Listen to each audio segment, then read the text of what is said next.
경찰은 노상원 전 정보사령관을 15일 체포하면서 노 씨의 점집에서 수첩 한 권을 압수했습니다.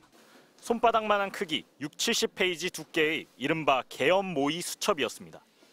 경찰에 따르면 수첩 자필 메모에는 국회 봉쇄라는 표현이 적시됐으며 정치인, 언론인, 노동조합, 판사, 공무원 등의 이름과 함께 이들을 수거 대상이라고 표시했습니다.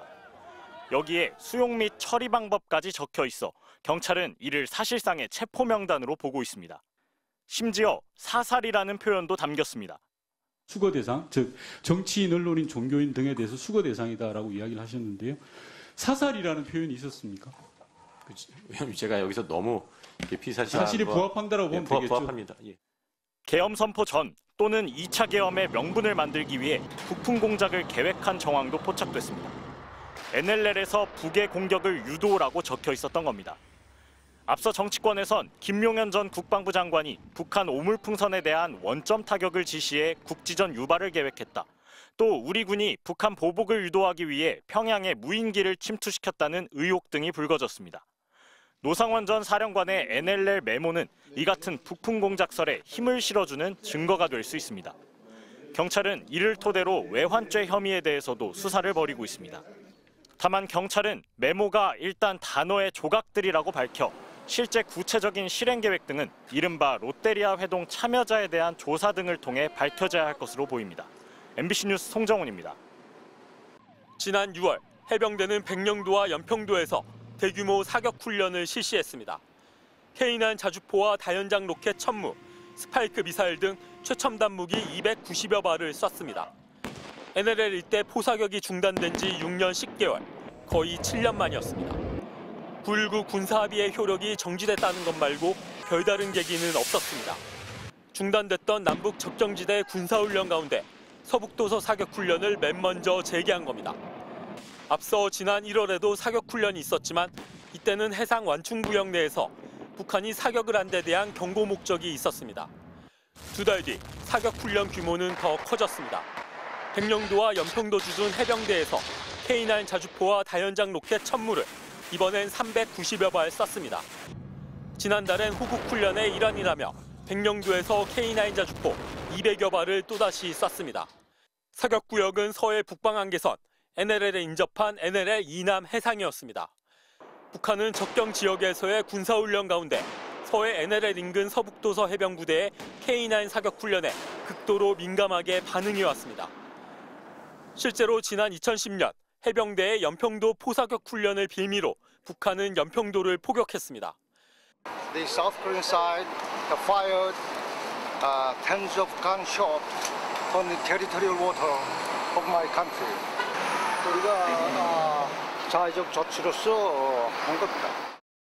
군 관계자는 북한의 도발이 있었던 2010년 당시 설정됐던 해상 사격구역과 올해 설정한 사격훈련 구역이 유사하다고 말했습니다.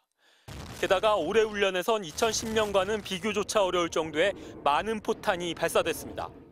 군 관계자는 이 정도면 북한군의 반응이 있을 줄 알았는데 아무 반응이 없었고 도발 징후도 없었다고 설명했습니다. 민주당은 2010년과 같은 북한의 도발을 유도해 비상계엄의 명분으로 삼으려 한 노상원 씨의 계획에 따른 훈련이 아니냐고 의심합니다.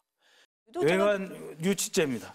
집중적으로 북한의 도발을 유도하는 이런 행위를 합니다. 이런 집중 포사격 훈련에도 북한군은 아무런 움직임도 보이지 않았습니다. 북한은 이 즈음 러시아와의 협력에 몰두하고 있었습니다. 지난 1997년 15대 대선을 앞두고 국민의힘 전신 한나라당 측 인사들은 보수 표심을 자극하기 위해 북한에게 휴전선 무력 시위를 요청하는 이른바 총풍 사건을 일으킨 전적이 있습니다. 그런데 윤석열 대통령이 만약 전쟁을 유발해 국민의 피를 대가로 계엄의 명분을 얻으려 했다면 이는 총풍 사건과는 비교조차 어려운 극악한 범죄일 수 있습니다. MBC 뉴스 이덕영입니다. 노상원 전 정보사령관 수첩에 적힌 NLL에서 북의 공격을 유도. 실제로 공격을 유도했다면 전쟁으로 이어졌을 수 있습니다. 외환죄는 내란죄처럼 법정형이 높은 중대 범죄입니다. 적국과 합세해 우리나라와 맞서면 사형에 처합니다. 외국과 공모해 우리나라에 대해 전쟁을 일으키거나 우리나라 군용시설을 적국을 위해 파괴하거나 적국에 제공하면 사형이나 무기징역에 처합니다. 이런 행위를 준비만 하거나 미수에 그쳐도 처벌합니다. 외환, 내란죄 두 범죄는 불소추 특권에 해당 안 돼 현직 대통령이라고 하더라도 수사와 재판 모두 가능합니다. 하지만 북한을 외환죄가 명시한 외국이나 적국 등 국가로 볼 수 있냐는 문제가 있습니다. 1983년 대법원 판례에 따라 간첩죄 등에 있어선 북한을 적국으로 봐야 한다는 해석도 있습니다. 하지만 헌법 3조는 대한민국 영토를 한반도와 그 부속 도서로 한다고 규정하고 있습니다. 북한을 국가로 인정하지 않는 겁니다. 외환죄가 인정되려면 외국과 내통한 사실도 확인돼야 합니다. 계엄 세력이 북한과 도발 계획을 공모했는지 수사로 드러나야 한다는 겁니다. 외환죄로 처벌된 전례는 없습니다. 다만 1997년 북측과 접촉한 이른바 총풍 3인방은 국가보안법 위반 혐의로 유죄가 확정됐습니다. 대법원은 이들이 북한의 무력 시위를 요청한 사실이 인정되고 반국가 단체 구성원과 접촉한 행위가 국가의 존립을 위태롭게 할 수 있다는 인식을 갖고 있었다고 판단했습니다. MBC 뉴스 구민지입니다.